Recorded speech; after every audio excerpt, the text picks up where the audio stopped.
They gave me a sentence of 14 years, 8 months, plus 2 life sentences. When I went to the penitentiary, my life was over. The judge says that I was sentenced to 27 years. I thought to myself, you're dead. I was on death row in Oklahoma. After spending years in prison for crimes they didn't commit, they were exonerated. You've been taken out, put into this insane world. Now that you've survived, they take you out and they put you back in the real world and they say, okay, forget everything that happened to you. Well, you can't. I'm not the Neil that I was while I was in jail, and I'm not the Neil that I was before I even went to jail. I mean, how do you say to someone, I was in jail for 20 years, but you know, I really didn't do it. I'm an innocent person. How does the average person on the street understand that or even believe it? Basically, the civil justice system failed to provide them with any compensation after they fully recognized that they'd been falsely convicted. Tonight on Frontline, the story of the exonerated and the heavy price they've paid for their innocence. This is 6, 1992. Keep on raging. It's not easy for me to write this level and hope that you and that sometimes it's hard gain my freedom. To tell the night. Sincerely, Clyde Elton Charles. Still that hope. 3 years ago, we met Clyde Charles. He was serving a life sentence in Louisiana's Angola prison for a rape he said he did not commit. He repeatedly asked the authorities for DNA tests, but was refused. But every time I asked them and they said no, I said, why? I can't believe this. What reason for, and it just tearing my family up. For 18 years, his family had fought for him. His sister, Rochelle.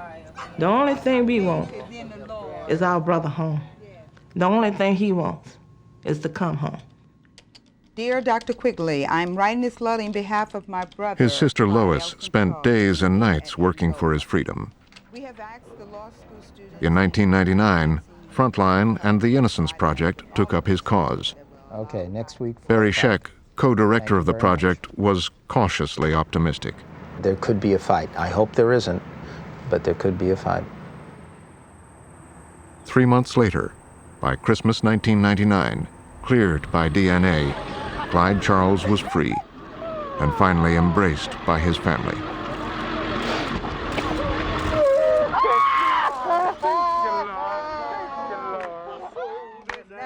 It's really hard to explain the excitement, how I feel at this moment, you know. Every now and then I gotta pinch myself. I say, if this really happened to me? And I thank God, you know.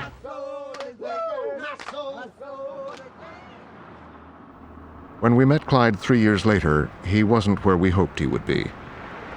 He had no job, no money, and he was living in his car. I ain't never thought this gonna be like this. But I had an idea what freedom is, because I once was. I had my own home, my own automobile at a young age. And now I don't have anything. He went to prison a healthy, carefree, and hard-working 27-year-old. He came out 18 years later, sick, penniless, and bitter. He had become estranged from his family, who had worked so hard to free him. He felt that they were imprisoning him all over again. I'm the only one could choose what I like to taste or what I like to do. Now, I'm in control of my own life. No one else is in control of my life. Freedom allowed Clyde to come into this world, back into the free world, to try and catch up on 21 years.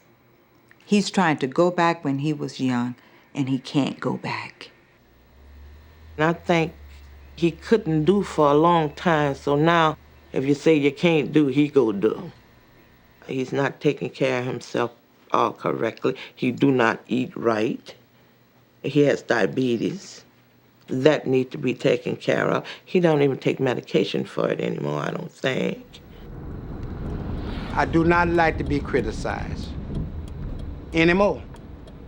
I don't need to take criticism. I don't need to take criticism for what I do. It's all right to pray for me. It's all right to give me a little food.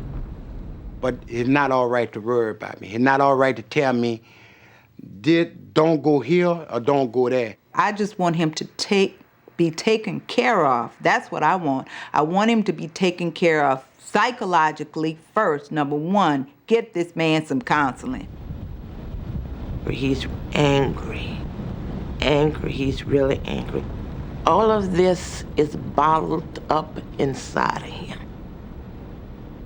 All of it. It got to come out. He's in hell. He's miserable. He's not happy. He's confused. He's hurt. And he's suffering. He's lost. My poor brother is lost. A few weeks after we saw him, Clyde was granted over $100,000 compensation. But before he received it, he had stabbed his brother. He was jailed awaiting trial and then sent to a clinic for psychiatric care. Clyde Charles is one of the most upsetting cases because when he got out, we all thought, well, at least Clyde has this supportive family. And he really seemed so happy. It was such a joyous moment when he was released from prison. And there were so many promises. Local legislators were coming forward and saying, I'll take your case. I'll get a bill passed in the legislature for compensation. We'll help you with problems. Everybody was all out there. We're going to help Clyde. And then when the cameras went away, everybody went away. By 2003, there were a great number of exonerated prisoners. The most celebrated are the prisoners who have been exonerated through DNA. There are close to 130 of them. Together, they served well over 1,500 years. Their stories became a staple of television news. Viewers shared their joy, their relief, their first moments of freedom. Everyone wished them well before the cameras left. This is what happened to a few of them.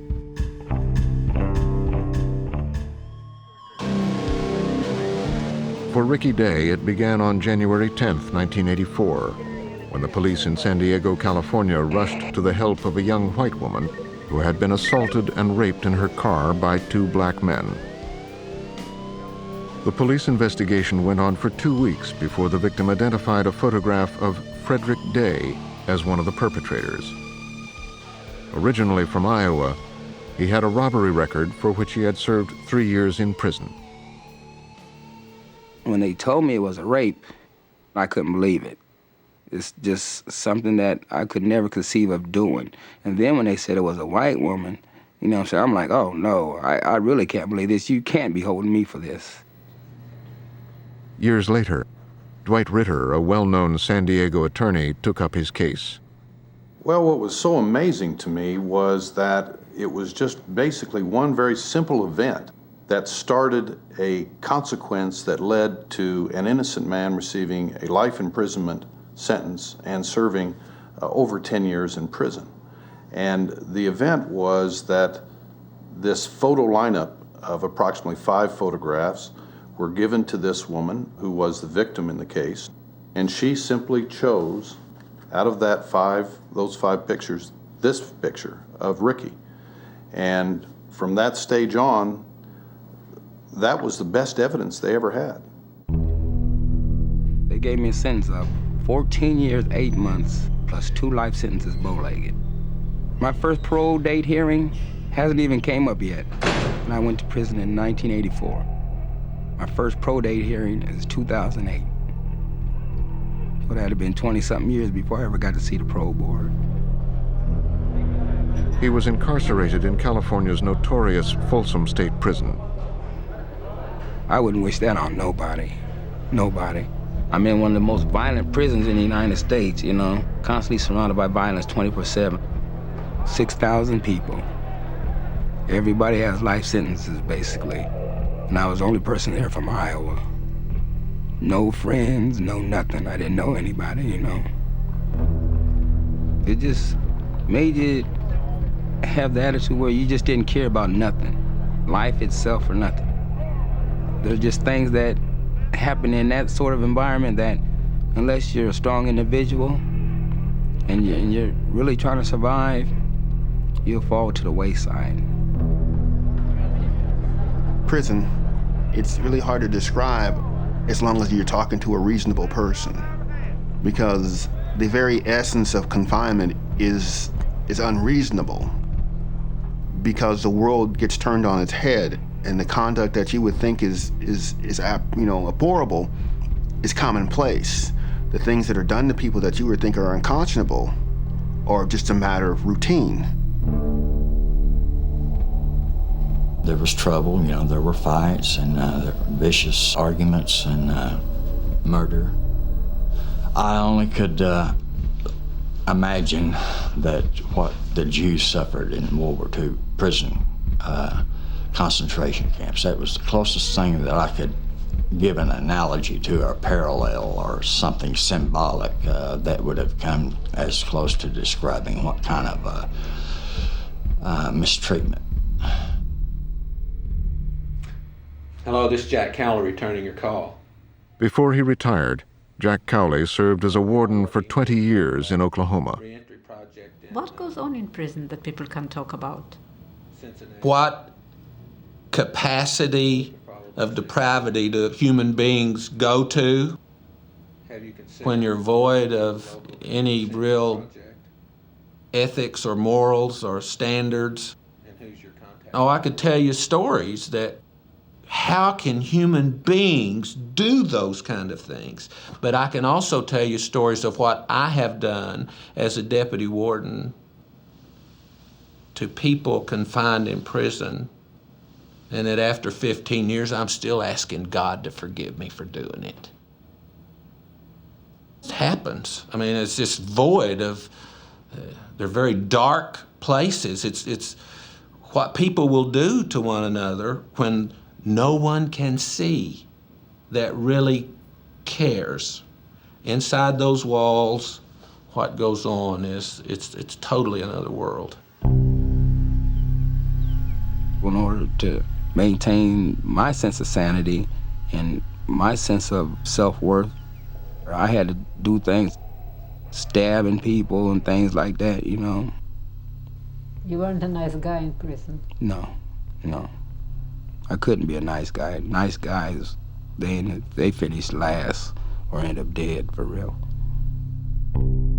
10 News at 5. He spent 10 years in prison for a crime he didn't commit, but today he's a free man. Frederick Rene Day was on September 27, 1994, after a much-delayed DNA test, and after a local station in San Diego took up his cause, Rick Day's sentence was vacated, and he was released. That's right. We have been here all day waiting for Rick Day to be released, and as you say, it happened just about 3 o'clock. It was all documented on television. The light blue prison van pulled up just before 3 o'clock. A sergeant opening the back door, and that was it. Frederick Rene Day, a free man. How you doing, Mark? How are you? How are you? See, we done it, huh? Yeah, it got done. It got done. It got done. When I first got out of prison, everybody used to say, how can you be so happy?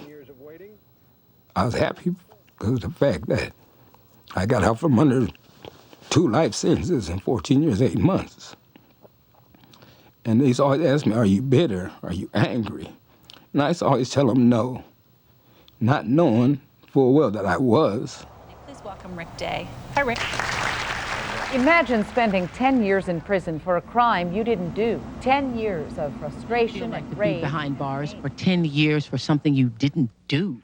The first 2 months were a swirl of media attention, culminating in his televised wedding. His bride was Mary Bell, a childhood sweetheart. I got out on September 27th. I got married on December 17th. That's 3 months after I got out of prison. My first wife, I was her first boyfriend, so I had a lot of love for her. I now pronounce you man and wife.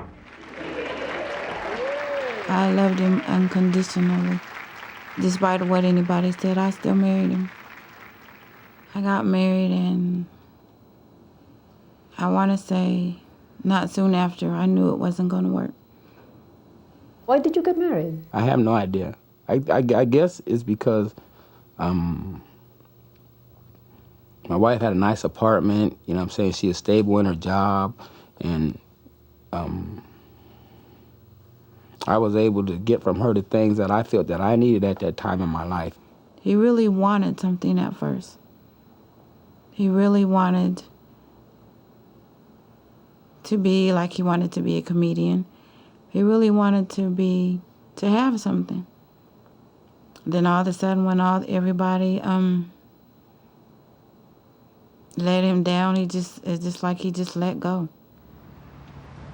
When he was first out of prison, Rick Day tried to work, but couldn't hold on to a job. I'd do my job, the best of my ability, but just because I was in prison for rape, you know what I'm saying, I'd be in the break room or something, and women would get to whispering to each other. Then they would go tell my supervisor as well, this guy, was in prison for rape. We don't feel comfortable. But don't nobody look at the fact that I was totally exonerated on the rape and that I am not a rapist and I hadn't raped anybody. It was hard because after we had our daughter, there was things that I wanted her to have and she couldn't have. And there was times when he had left us. The last time he left, he said he was going to an uncle's funeral. Never returned. I don't know if you could ever imagine going into a store or something and your daughter asks them for something and you ain't got the money to pay for it. You know what I'm saying? Just to see the look on my daughter's face when I say, Daddy ain't got no money.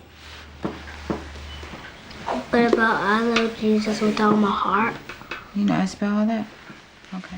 She told me a couple of days ago that she didn't have a father. And I asked her, why did she say that? I said, you do have a father. She said he told me he was going to a funeral. And she's like, Mom, how long is the funeral? When their daughter was 4 years old, Mary divorced him.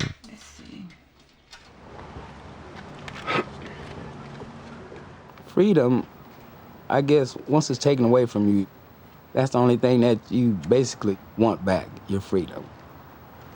Once you get your freedom back, you stop thinking about the other things that go along with your freedom. Being responsible, being able to fit back in society. It's very difficult. It's that realization that society has said your life is not worthwhile.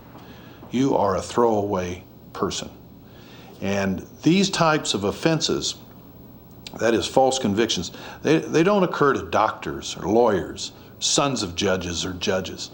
These only occur to people who don't have the strength of support to scream out about their innocence. It's only the person that we can falsely convict and then forget about. Because if you have to look at someone like Ricky Day every day with realization that he's innocent, you can't live with it. But he has to live with it. It's very difficult.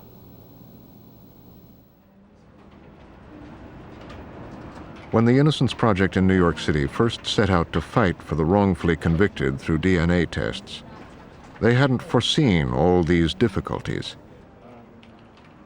Peter Neufeld is a co-founder of that project. I would have to say that when we first started the Innocence Project, most of what we now realize we didn't begin to think about back then.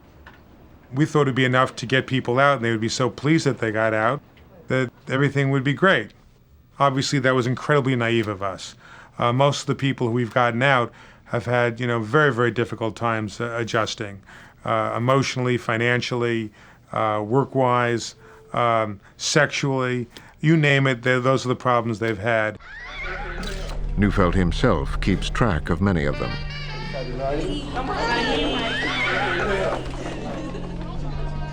Neil Miller from Boston was 34 years old when he was released from prison in 2000 having served 10 out of a 45-year sentence for a rape he didn't commit.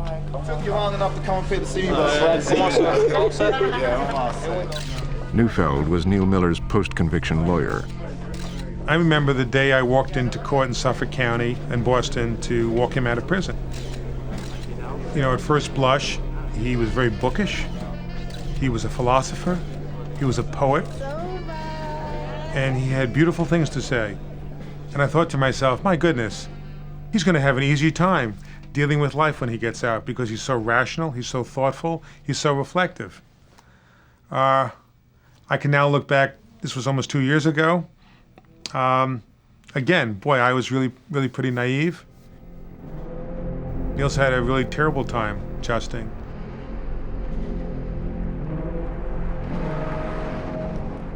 I still feel that sometimes I'd rather be in jail. At least in jail, I could still get a job. I might not have been able to get a job in the nurse's station, but at least I can get a job working in the kitchen.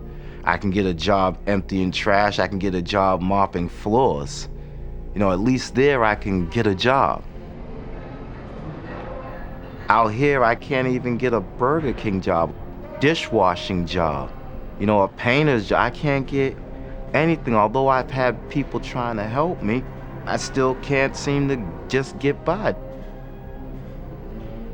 I mean, I can't even, for goodness sakes, get a part-time job. You know, I mean, come on.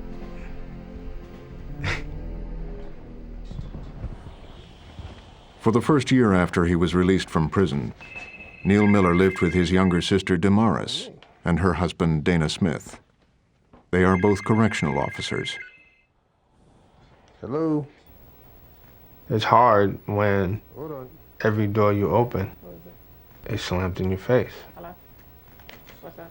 He's been out walking every day. He's out looking for jobs. He's walking to a mall and put applications in every place, every store in the mall.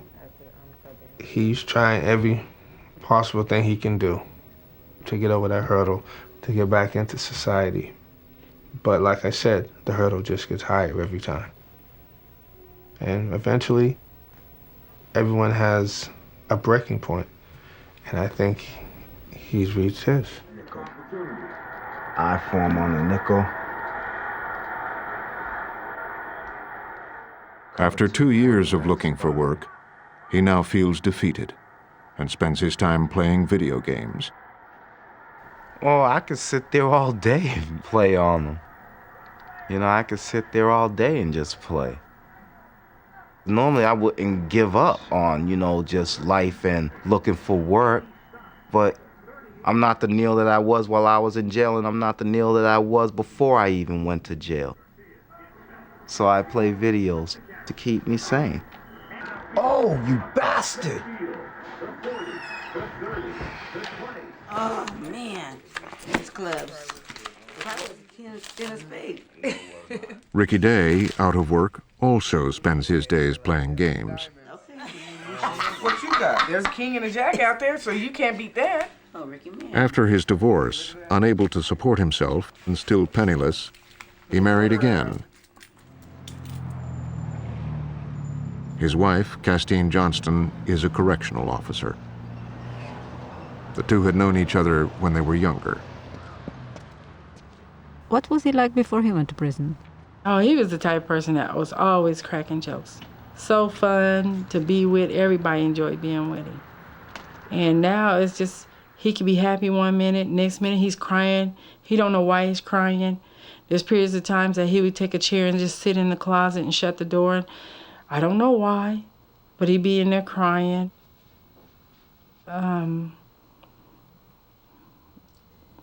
And he couldn't talk about it? No, he doesn't know why. Yes, he is. Good plan. Oh, big old 7. I'm angry for a lot of different reasons. I don't think money's gonna fix everything, but money sure make my life a whole lot easier.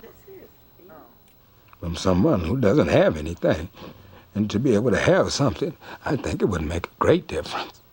Make a great difference. I've had nothing since I've been out. I've often told this story to people that I meet in the streets, you tell them the Ricky Day story, and they hear about a man who's innocent and spends 10 years in prison. They're shocked by it, and they say, well, that case must be $1 million case, surely. But the problem is that the system has a great deal of protections for itself. So all of a sudden, the case that most people in the streets think are multi-million-dollar cases turn out to be worth very little. Basically, the civil justice system failed to provide him with any compensation after they fully recognized that he had been falsely convicted. And that was a double tragedy for him. Not getting compensation is an enormous problem. Compensation with money can never make up for these losses. It can't make up for all of those years of your life where you were just rotting away in a hole and everybody else was growing, living, moving on with their lives. You can never make up for that. But if you don't have any money and you don't have any compensation and you can't afford medical care and you can't afford psychotherapy and you can't get a car to drive around and you can't get a job and you can't further your own education, well, it gets all that much worse, doesn't it? And that's what happens to so many of these people. Most of the exonerated get no compensation at all from the state to help them with their re-entry into society. A few legislatures have passed compensation bills for individual cases, but rarely. To sue the state is an expensive and unpromising endeavor. What most must count on are compensation statutes which would allow them to claim damages for years of wrongful incarceration. But only 15 states have such a statute. Massachusetts is one of the 35 states that does not have it. I don't believe that anyone really understands what the word exonerated means. Every time I go to a job and I fill out the application and I explain to them that I was exonerated, I always get like that word. What does that word mean? And I am prepared now, saying everyone's gonna be fine one day. I know that I'm not gonna be hired by anybody because of the rape that I didn't commit. Every job has the right to not hire a person because of what they see on the Corey. The CORI, the Criminal Offender Record Information, is not automatically expunged upon exoneration. There's no escaping it. It's just on my record and there's no escaping it. Expunging the records of the wrongfully convicted and awarding them monetary compensation are the important points in the Massachusetts Legislature Compensation Bill, which has been pending without passage for the last 4 years. Elizabeth Keeley is the former First Assistant District Attorney in Suffolk County, Massachusetts. The problem is that we have so many demands on our government today, and budget crisis and the economy and so on and so forth. These people are not going to get the attention of the legislatures in order for these laws to be passed. And I don't understand it because I believe the system, and I don't know what the percentages are, but more often than not is right. Most of the time we get it right. But when we don't, we ought to know that we haven't, and we ought to do everything we can to correct it and learn from it. But on December 30th, 2002, when the bill finally reached the floor of the Massachusetts legislature, it passed in the House, but was killed in the Senate. I believe that as long as there is a policy of no compensation, then it allows the states to act as though there is no responsibility for what happened. These were accidents, these were innocent mistakes, these were honest mistakes. People are people, they're human. You explain it in whatever sort of haphazard, random way you want. Providing compensation acknowledges a level of responsibility for an error which could have and should have been avoided. Dr. John Wilson, a psychologist, has worked for 20 years with the wrongfully convicted.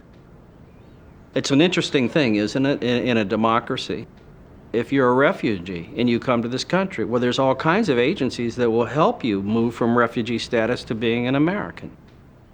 If you're a victim of war, if you're a victim of a disaster, there are all kinds of organizations that will help you. But if you're a victim of our system of justice and you lose your freedom and you're traumatized in a similar manner to a war veteran or a refugee, or a person who's a victim of a disaster or a terrorist act, we don't have any mechanisms to help you get back into a normal life in a normal place in society. In a very real sense, these people have often a sense of ultimate aloneness that no one understands, no one cares. I get so daggone depressed at times that I'd rather drink than eat. I'd rather drink and sleep than say the heck with it and go to church. I drink more than I eat at times. I drink more than I laugh. Do you know why? The only comfort I have. That's the only comfort I have. That's the only bit of solace and peace that I have is drinking. All I really wanted was to just get out, work for a little bit, and then just leave Massachusetts. But I can't even do that because stupidly, when I was drinking, I ended up catching 2 more cases. Once, he got violent in his sister's house. The other time, at a liquor store. I never expected to be on probation again in life.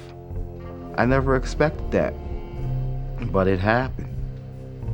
For some, there's an unconscious wish to go back to an environment that you knew, that was predictable, that was controlled and structured. Because if it doesn't work out here, at least you knew where you came from. And as odd as that sounds, some harbor that kind of dilemma. Maybe it was even better, and that's part of the confusion. What does it now mean to be free? So if you were to say to me right now, get a life, you wouldn't be lying because I don't have a life. I don't have a life.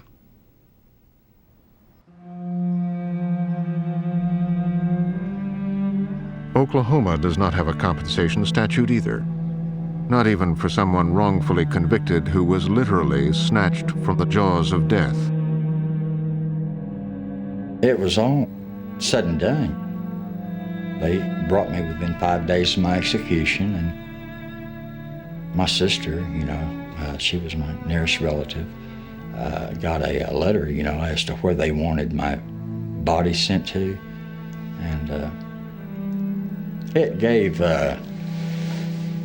a lot of, it was so, I keep saying the word pain, but that, that's, some people have a lot more pain than other people, and I've had more pain than a lot of people. There have been people that have had more pain than me, but all 12 years, all I ever felt was pain.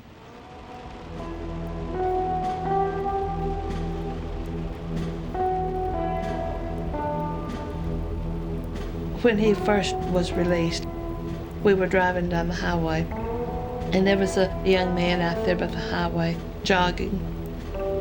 And he looked over there and he says, "Annette, the state took my body." And I said, "What do you mean?" He said, "I used to run 5 miles every day or more." He said, "Now it's hard for me to walk up the steps to a house."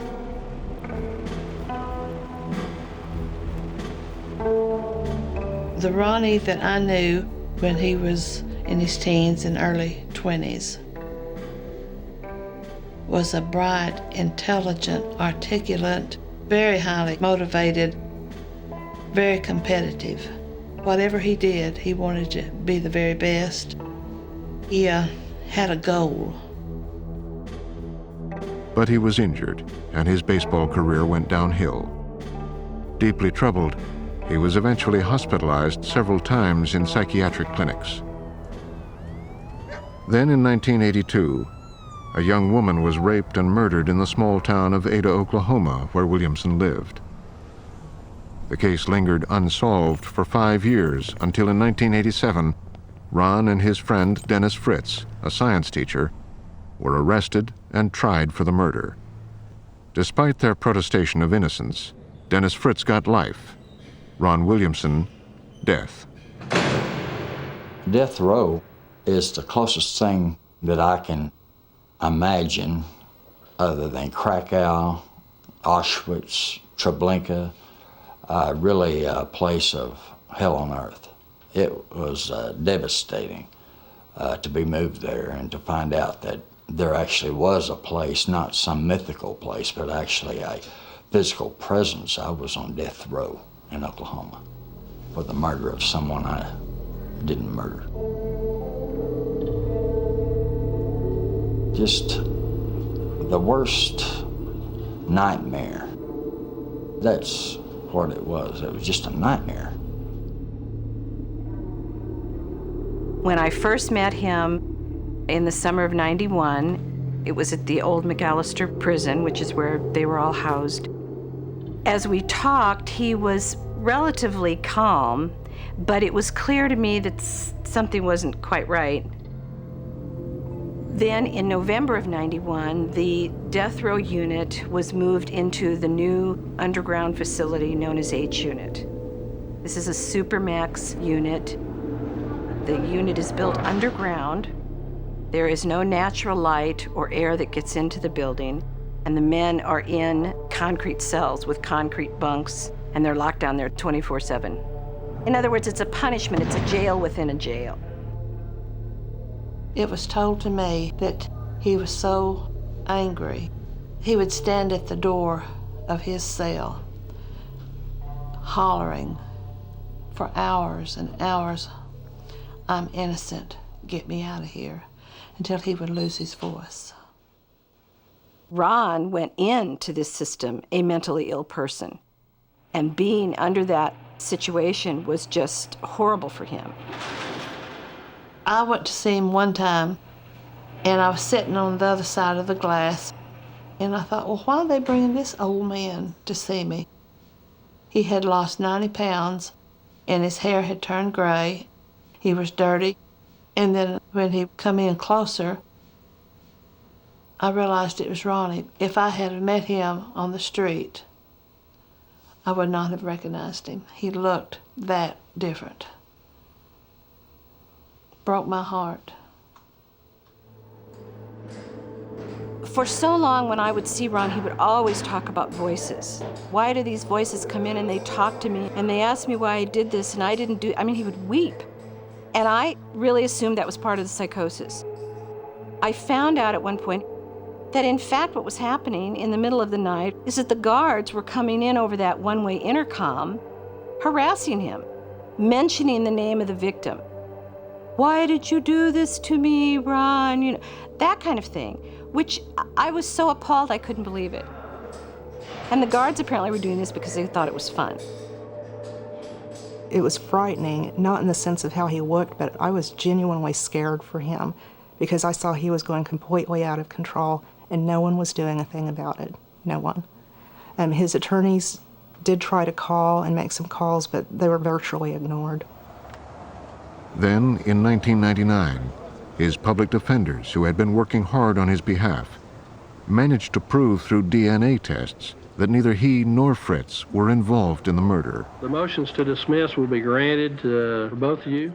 Ron got out of jail for the last time on April 15th, 1999. I went down to Ada, and I didn't actually get to go into the hearing because it was too crowded. And then he came out. Well, smoking. Hey, what's going on? Smoking as a free man.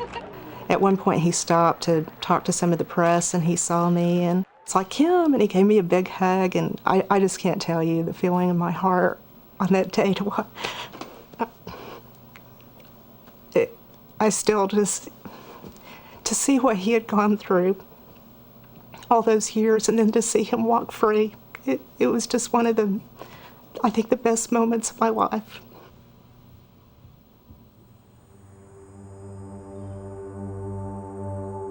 There were no tears or cameras when Anthony Robinson was released from the Texas prison in 1996 after serving 10 of a 27-year sentence for rape. Unlike the others, he had not been exonerated. He was granted parole because of overcrowding of Texas prisons at the time. And yet his release would change not only his life, but the lives of all the wrongfully convicted in Texas. My whole purpose of surviving the time that I did survive was to get my name cleared and to get this situation off my back. So I said, okay, I've got to find someone who will take my case. When did that happen? He found attorney Randy Schaefer, who was impressed by his determination to clear his name. All right, I can do that. Here's a guy who had no money, and he was willing to pay what little he did have to exonerate himself after he was already out on parole. That's one thing if an inmate's in prison and wants to get out. But for a guy who's already out and on the street and has a job and obviously can live out the conditions of parole, onerous though they may be, to want to put his money down on the table and still try and overturn the conviction is a factor to me in thinking, well, this guy probably is innocent. Robinson was a college graduate with an honorable discharge from the Army before he was arrested. He would now spend all his time helping to research the law and working to pay his legal expenses. Whatever job I can find, wherever few pennies I can pick up, even aluminum cans, I was collecting aluminum cans. Whatever I could do to get the money, I did it. And I just said, okay, you know, if it was a job that worked 4 days, sweeping a construction site, I took it. If it was a job that required pick up cigarette butts, I took it. If it was a job that said, okay, move this pile of bricks from over here to over there, I took it. After 3 years and 2 DNA tests which exonerated him, his sentence was reversed, and he was pardoned by the governor. When Randy told me that we had gotten a pardon, I was kind of numb. In fact, I told him, I said, well, can you fax me a copy over right now so I can see it? And it's like, he said, yeah. He says, well, how do you feel? I said, well, until I actually see it, I really don't feel anything. I kind of want to see it. And then I saw it. And then I kind of said, okay, it's over now. But it wasn't all over. Something important was just beginning. A few months before, State Senator Rodney Ellis had filed a number of criminal justice bills, among them one asking for substantial compensation for the wrongfully convicted. I had my staff prepare a fairly ambitious bill. And then I had a host of other criminal justice reforms. So to be honest with you, I don't think this bill was going to go anywhere. And I don't think I would have put a lot of energy into it. And then I saw an article in a local newspaper, Houston Chronicle, one day, talking about one Anthony Robinson, who spent 10 years in prison for a rape that he did not commit. And the story just sounded very interesting. So I called his lawyer. This is Randy Schaefer. Can I help you? And I said, look, I don't want to be rude, but I'm on a short time fuse. Okay. I need a poster child to pass this bill. So I know if I spent 10 months in prison, guilty or not, I'd probably come out a mental case. And so I just very bluntly asked, is the guy crazy? And the lawyer said, no, you'll be surprised. He's a very pleasant person. And I said, I'd like to meet him. And the lawyer said, when? And I said, now. He said that I should go over and see him right then. And I said, does that mean like later on today? He says, no, you need to go right now. Well, I wanted to make sure that the lawyer didn't have time to prep him because I assumed the lawyer, who's a fine guy, Randy Schaefer here, prominent attorney, may have been contemplating suing the state or maybe thinking that I would pass legislation giving a considerably large amount of money. I mean, this was his lawyer. And I needed a poster child. I was not interested in the details. I just wanted to make sure if I had a good person who could help me pass the bill, I could do it. And I went to see him then, quick. Poster child. That's what I think those were his exact words, that he was going to be you're going to be my poster child if you check out. Only a few weeks after Robinson testified in front of the Senate in April 2001, the compensation statute for the wrongfully convicted was approved. The bill awarded $25,000 for each year served in prison. That bill would not have gotten legs. It would not have had a life. It would not have passed the Senate and would not have passed the House had it not been for Anthony Robinson. That bill should have had Anthony Robinson's name on it instead of my name. Anthony Robinson, who was one of the first to get his compensation under the bill, is a success story, and he looks it. But he says that this is not the reason why he dresses so meticulously. He does it as a defense. That has been a proven fact that if the police officers do stop you and you appear to be respectable, there's less chance of the contact getting out of control. And particularly in Texas, it just gives you just a little bit more of insurance. You just don't turn fear off. Before, I just never even considered it. Now I consider it to be a reasonable option. Anything could happen. You could be picked up tomorrow, you could be arrested, you could go through the entire process, you could be sentenced to some ungodly number of years, and serve a large portion of those years before anybody ever decides to actually take a look at the evidence. You're always afraid of being put back in the cage, and that will change the way you think, that will change the way you act, that will change the way you dream. I find myself getting up sometimes in the middle of the night just to walk around and check the doors and make sure that I can walk around. And sometimes I'll get up in the middle of the night and I'll get my wife and say, let's go to the store. You know, just so we can just like go somewhere, you know, just to get out and to make sure that we can get out. You've been taken out, put into this insane world. Now that you've survived, they take you out and they put you back in the real world and they say, okay, forget everything that happened to you. Well, you can't. With the help of Senator Ellis, Robinson got a grant to attend the law school at Texas Southern University. He is now a second-year student. He works at night and goes to classes during the day. Public records, different from business records. There are a lot of similarities because public records are kept. A lot of people are very supportive of the fact that I've gone through the experience and I'm apparently okay. But there's always that stigma of like, oh, you went to prison? For how long? And it's always this air of disbelief that, well, there's something got to be wrong with you if you were in prison for that long. Sir, in this particular case, what happened was they called in the supervisor for the chemist to... Before that, I always thought that this was truly the land where we would be more than happy to let 10 guilty people go free before we incarcerated one innocent person. My view has changed, and I believe that there are people who would gladly convict 10 innocent people just to keep their numbers high. And for me, that's sad. It's really a sadness that our system has been distorted to serve the objectives of the few as opposed to the needs of the many.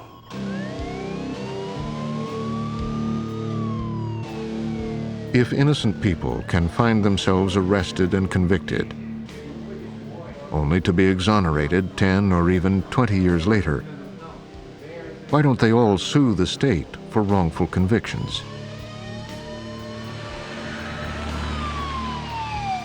It's very hard to bring a federal civil rights action in a case where somebody's been wrongfully convicted. If a prosecutor hides exculpatory evidence and really commits a criminal act, that prosecutor is immune from any kind of civil lawsuit, absolute immunity. If a police officer or a laboratory technician lies on the witness stand, they have absolute immunity for their testimony. And then, even if you have a case where you can show it's not just a mistake or negligence, but bad faith misconduct by a police officer that brought about the wrongful conviction, then they get what they call interlocutory appeals. And the lawsuits can take years and years and years, and nobody wants to bring these cases because they cost so much money, and the likelihood of winning is not always so great. So Scheck and a few other lawyers have decided to take on some cases just to prove that it could be done. One of the cases was that of Dennis Fritz and Ron Williamson. They filed a suit against state, county, and local law enforcement agencies who were responsible for the conviction, producing evidence that the two defendants were framed. We found item after item of exculpatory evidence that was absolutely extraordinary, terrifying. 10 months later, the case was settled with the city, county, and state, each paying both Williamson and Fritz an undisclosed sum of money. For the first time since their arrest 15 years ago, the two men could now live in some comfort. Dennis went to live with his mother in Kansas City. Ron moved in temporarily with his sister Annette. But the comfort that the money brought him seemed to have come years too late for him to gain any peace of mind. Money, you know, it's nice to have it. But as far as making you happy, I don't know if it'll do that. No, I don't. I don't know if it'll do that at all. Money is useful. It will help Ron. It'll give him a safety net. But it won't solve any of the psychological problems or emotional scars that Ron has from this wrongful incarceration. Dr. Wilson evaluated Ron after his release. The injury to Ron is one that's very profound. The scars are deep inside of his psyche, and I'm not sure that he's recovered from it. He has told me several times, when I can get you and Renee, that's our sister, set up, know that y'all are taken care of, I'm ready to die. And oh, that just stings me, because I want him to enjoy some of the fruits of the money. I want him to be able to enjoy doing something, but he doesn't want to do anything. Every day that I spent on the death penalty, I just prayed that I wouldn't have to wake up that next morning. And when I got out, I still had that in me. They drilled it in it so much that it makes me a lot of the time just wish that my life could be over. I'd rather not have ever been born. I know that it sounds different possibly to hear somebody say that, but you did come here to interview me, and I don't know but what I should just shoot straight with you. I mean, it may not be something that you want to hear since it is so negative, and that you shouldn't consider it anything that'll rub off on you. It's not contagious. It's my life.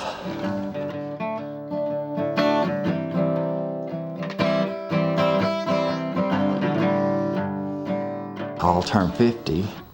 I was 34 when I went in, and I missed a part of my middle adult life. But now that it's over, you know, I can't do anything about it. I have to just go on and pick up the pieces and live by the day. But I struggle. I struggle.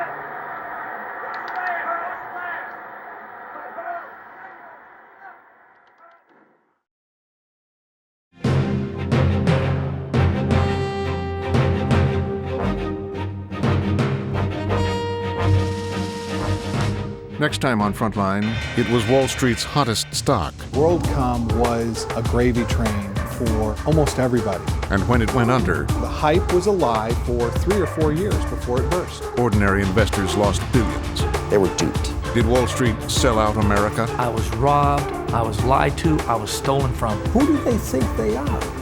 The Wall Street Fix, next time on Frontline.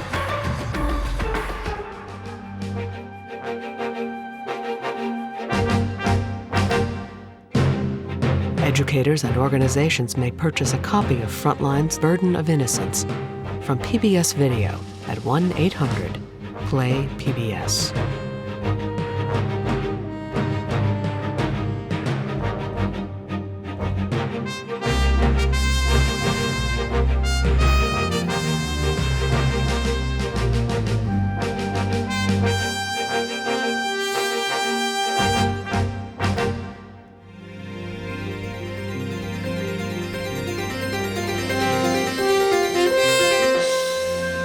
Frontline is made possible by contributions to your PBS station from viewers like you. Thank you.